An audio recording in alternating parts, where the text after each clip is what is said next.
to where it was the X Series Zero, because I mean that would have made more sense, I guess. I mean, I don't know, maybe X and Zero got upgrades in between Mega Man X and Mega Man Zero with the whole Dark Elf Wars. But yeah, this game was nice. Concluding the Zero series with Mega Man Zero 4, this one I kind of like. If not Mega Man Zero 3, then Mega Man Zero 4 that's probably my favorite, just because of how it is. I mean, with Mega Man Zero 1, 2, and 3, it's really all about sort of the same general thing. You know, with Mega Man Zero 1, it's about Copy X and his whole Neo Arcadia thing. With Mega Man Zero 2, it's about, El Paizo and, the whole Dark Elf thing. And, then it's like, then in Mega Man Zero 3, it brings out Dr. Wow. They all sort of had, like, some sort of connection to Neo Arcadia. And, of course, 4 does too. And I feel like, there's more character development. That's really what I mean to say. If in the beginning it sounds like I'm saying that all the Mega Man Zero games are the same, they really, plot-wise, they're not. I mean, they all have their own connections. Please understand me. What I mean by, like, there's a lot more character development in Mega Man Zero 4. Although it does have to do with Dr. Weil and Neo Arcadia, it doesn't have to do with the Dark Elf or anything like that. Everyone's already established. Zero knows who he is. Seal already made the Seal system. The Dark Elf is gone. X is dead. He doesn't even appear anymore. And I feel like this is more of like a, just like, okay, we did all the backstory and here's something cool, Because I felt like, the atmosphere was a little different, and, although it was, you did have to fight Dr. Weil. He was sort of, just there because he was doing his, like, villain role. The whole general idea was different. He actually sort of had a new plan, I think. I also see a little bit of Mega Man X4 and Mega Man Zero 4, like with the whole thing with Kraft. He's sort of like Colonel when he's how he's like that big gruff, commander kind of character.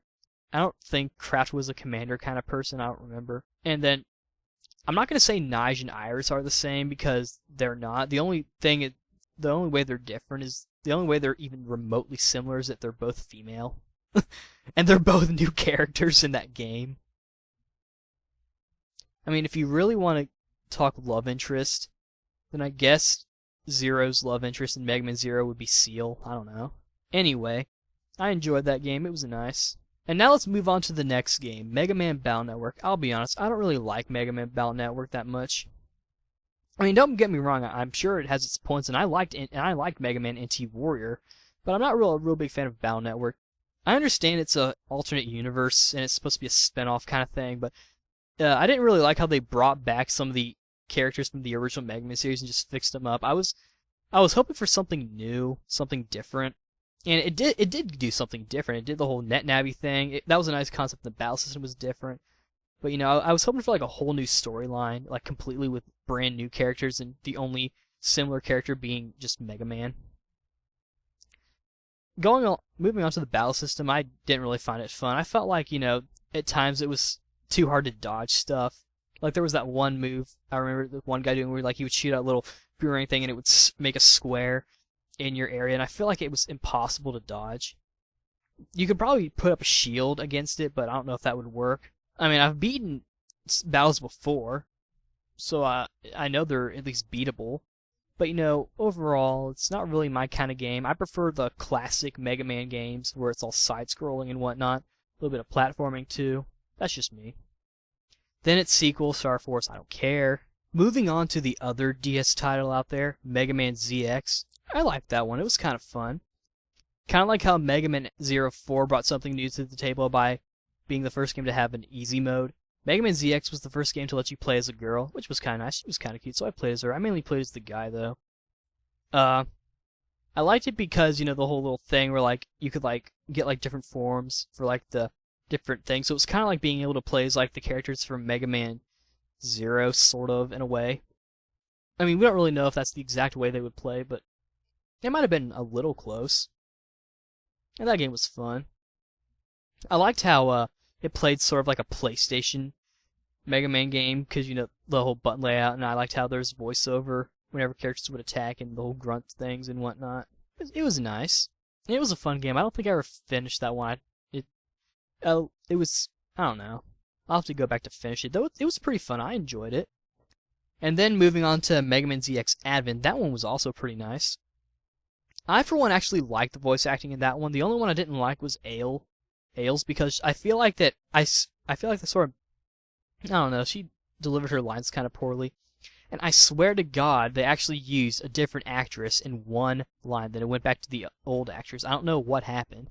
Maybe the actress couldn't remember how she did the voice, or maybe they actually did recast her for that one line. But she just sounded really different. Everyone else was pretty good. Peter Von Grom as Gray, he did a pretty good job. Everyone else did a pretty good job. I didn't really like how the biometals of X and Zero had such low voices. I felt like that was sort of out of character for them. I mean, yeah, they're both guys, but they're not like friggin' macho men with big muscles and whatnot. But yeah, the game was still pretty fun. I finished that one on the easy mode, I think, because I think the other mode was a little too hard. I liked how they sort of threw in Axel a little bit with the whole Biometal A. I know it's not really Axel, it's like Albert or something, but it still kind of looked like Axel. And I like the whole A-Trans thing where the characters could copy forms of like the characters they fight. That was kind of nice, because not only did it let you play as the older characters from the ZX game, but it also lets you play as the bosses to an extent. That was kind of nice. Yeah, that game was interesting. It sort of set up a little bit for a sequel in the end. They might do a sequel, I don't know. That'd be nice, I'd play it. But yeah. And now let's talk about some of the new announcements and some of the newer Mega Man games, like the Mega Man games that came out like last year. Let's start with an obvious one, Mega Man 9. I did not expect it. I thought they were done after Mega Man 8. At the time, it seemed like the Mega Man series sort of concluded in like games of 8, at least for X and the original Mega Man series at the time. I know that the Battle Network series concluded at like 6 or something, and 0 concluded at 4. But still, the core actual console games, concluded at 8. And so I didn't expect this game to come out. I mean, obviously, that point I just made about the 8 thing, that's been proven wrong now, since there's now a Mega Man 9 and a Mega Man 10. But yeah, anywho, Mega Man 9, it was a nice game. It looked nice. It was a nice retro look. I kind of would have hoped that they had designed the game like Mega Man 8, since it's, a newer generation. Though I see what they were doing. It's fine. I like the game. It's fun. I believe it was the first. And it was nice that we got like a sort of like some, like woman character, like how we got Mega Man and like Splash Man, or like Splash Woman. We finally got one of those characters. It wasn't the first time we had a female Mega Man character, so but it was nice to have like a a new character like that. And the game was pretty fun. Once again, I didn't finish it. It was kind of hard. And then Mega Man